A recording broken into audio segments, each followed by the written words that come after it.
তোমরা দেখতে পাচ্ছ যে পশ্চিমবঙ্গ মাদ্রাসা শিক্ষা পর্ষদ থেকে যে টেস্ট পেপারটি দিয়েছে সেই টেস্ট পেপারের সমাধান আমি ইতিমধ্যেই অনেক করে ফেলেছি।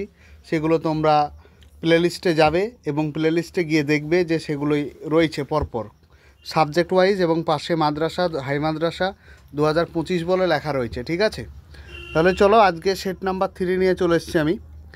আজকে সেট নাম্বার 3-র প্রথম প্রশ্ন দেখো বিভাগ কয়ের, সেটা হচ্ছে ভারতে ফুটবল খেলা প্রবর্তন করেন কারা? 1 নম্বর ইংরেজরা, 2 নম্বর ওলন্দাজরা, 3 নম্বর ফরাসিরা, 4 নম্বর পর্তুগিজরা। এই উত্তরটি হয়ে যাবে অপশন এ, ইংরেজরা।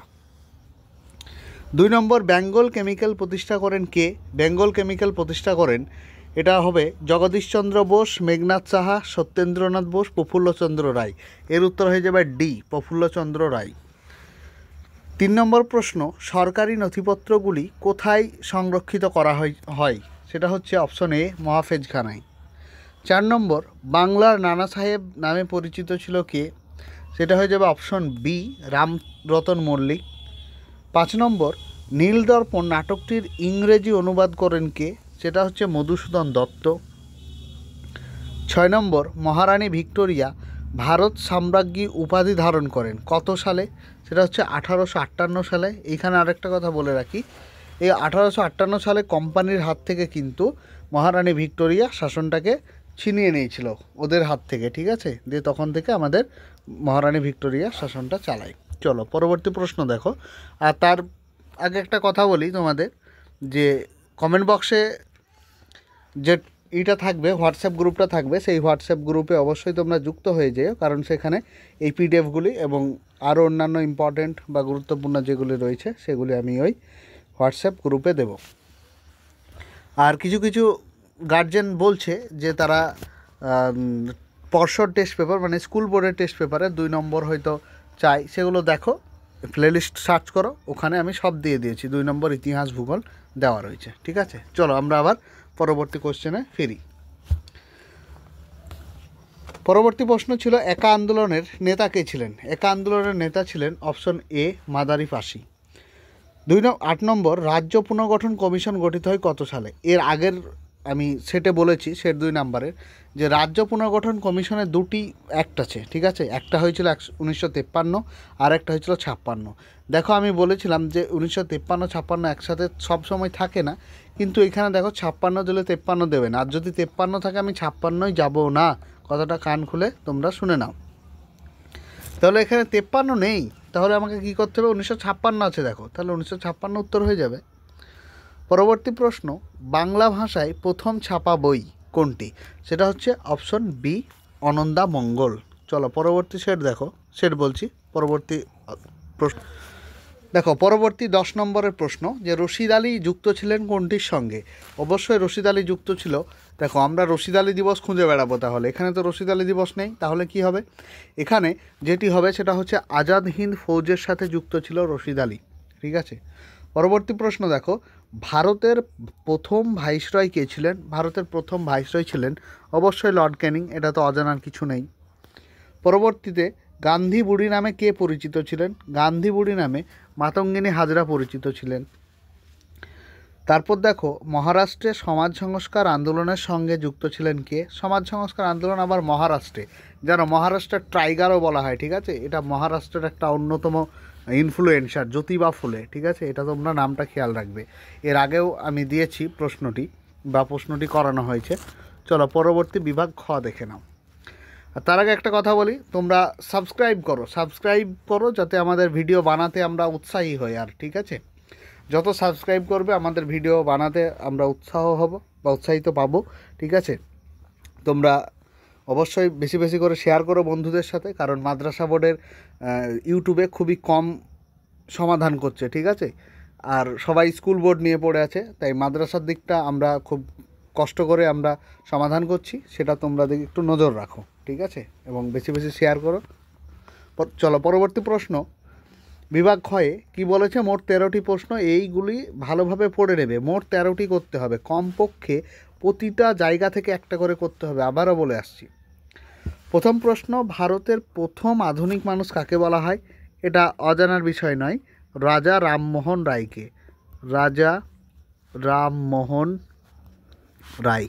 ঠিক আছে, চলো পরবর্তী প্রশ্ন দেখো, কাঙাল হরিনাথের প্রকৃত নাম কি? কাঙাল হরিনাথের প্রকৃত নাম হচ্ছে হরিনাথ মজুমদার।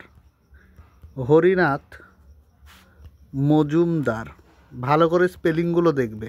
ঠিক আছে, পরবর্তী দেখো, ইন্ডিয়া উইন্স ফ্রিডম, এটি কার লেখা? এটি হচ্ছে আবুল কালাম আজাদ। ঠিক আছে, যে মৌলানা আবুল কালাম আজাদ, তিনি যে আমাদের ভারতের প্রথম শিক্ষামন্ত্রী। এখানে আরেকটি প্রশ্ন হয়ে গেল যে ভারতের প্রথম শিক্ষামন্ত্রীকে, তিনি হচ্ছেন মৌলানা আবুল কালাম আজাদ। এবার তোমরা কেউ যেন আব্দুল কালাম লিখো না। ঠিক আছে, আমি একবার লিখে দিচ্ছি যে আবুল কালাম আজাদ।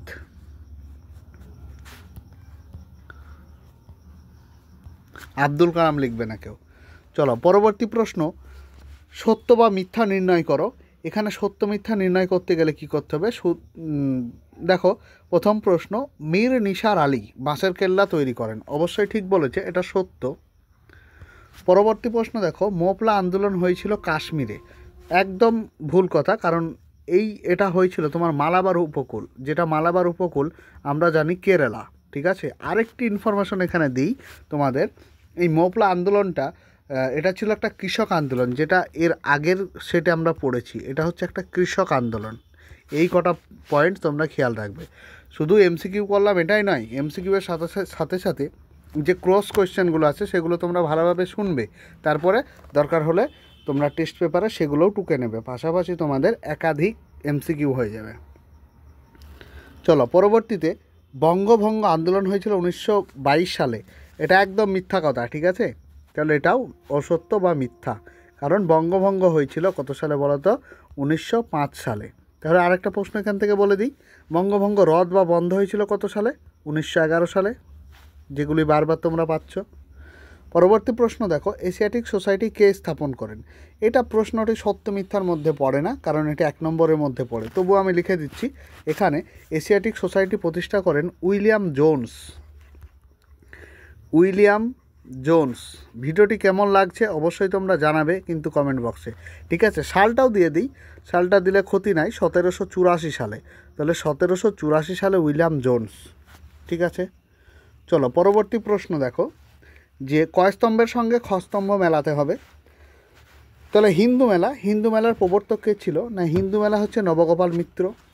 বালগঙ্গাধর তিলক কে ছিল? বালগঙ্গাধর তিলককে বলা হয় পাঞ্জাবি কেশরী। হরি সিং, আমরা সবাই জানি কাশ্মীরের রাজা, একজন বিখ্যাত রাজা ছিল এবং সাহসী রাজা ছিল। পরবর্তী দেখো, প্রদত্ত ভারতবর্ষের রেখা মানচিত্রের স্থানগুলি চিহ্নিত করো। তোমাদেরকে বলেছে প্রথমেই যে 13টা পয়েন্ট আছে, সেই 13টা পয়েন্ট থেকে কমপক্ষে একটা করে লিখতে হবে অবশ্যই, তাহলে ম্যাপও আশা করে একটা করতে হবে। ঠিক আছে, এটা যখন ম্যাপ দেবে তোমরা ম্যাপে একটু দেখে নিও। ঠিক আছে, চলো পরবর্তী এবং লাস্ট হচ্ছে ব্যাখ্যা, ভীষণ ইম্পর্ট্যান্ট ব্যাখ্যাগুলো। তাহলে ব্যাখ্যা, প্রথমে যে প্রশ্নটি দিয়েছে যে রবীন্দ্রনাথ ঠাকুর গোরা উপন্যাসটি লিখেছিলেন, ব্যাখ্যা দাও, কেন লিখেছিলেন তিনি? প্রথমে ঔপনিবেশিক প্রশাসনকে সমালোচনা করার জন্য? মোটেই না, কারণ এটা হবে না। তারপর দেখো যে পাশ্চাত্য শিক্ষা সমালোচনা করার জন্য? একদম না। পরবর্তী সংকীর্ণ জাতীয়তাবাদকে সমালোচনা করার জন্য? একদম, এটি হয়ে যাবে উত্তর। তাহলে 3 নম্বরটি উত্তর। পরবর্তী প্রশ্ন দেখো, ভারত সরকার 1929 সালে মিরাট ষড়যন্ত্র মামলা শুরু করেন। এর উদ্দেশ্য কী ছিল? এর উদ্দেশ্য আইন অমান্য আন্দোলন দমন করা? মোটেও না, কারণ আইন অমান্য আন্দোলন নামে শুধু একটাই ছিল না, সেটা 1930 সালে আর কি। তারপরে বৈপ্লবিক কাজকর্ম দমন করা? অবশ্য ঠিক বলেছে, কিন্তু আরও পয়েন্ট আছে। দেখো যে সাম্যবাদী কার্যকলাপ, এটা কার্যকলাপ হবে না, এটা প্রিন্টিং মিস, এটা হয়ে যাবে কার্যকলাপ। তাহলে সাম্যবাদী যে কার্যকলাপগুলি দমন করা, এটাই ছিল মূল উদ্দেশ্য। তাহলে 3 নম্বর উত্তর হয়ে যাবে।